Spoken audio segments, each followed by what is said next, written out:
Himas rehas naman ang dalawang most wanted person sa Zamboanga matapos itong masakote sa isinagawang operasyon ng Zamboanga PNP dahil sa kaso nitong 2 counts of statutory rape.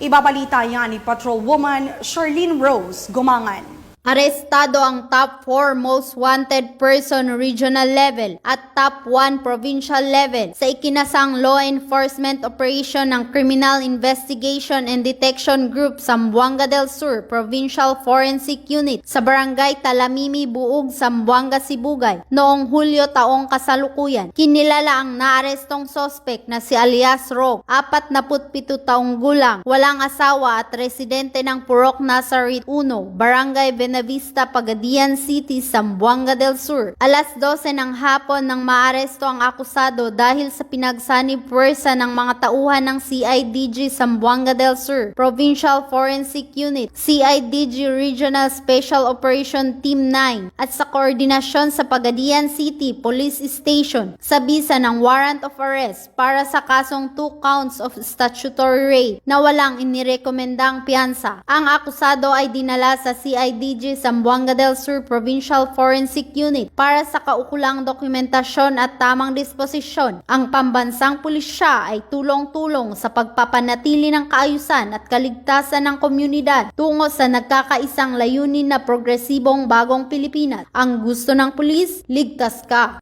Mula dito sa Zamboanga Peninsula, ako ang iyong PNN correspondent, Patrolwoman Charlene Rose Gumangan, alagad ng batas, tagataguyod ng balitang pulis. Maraming salamat, Patrolwoman Gumangan.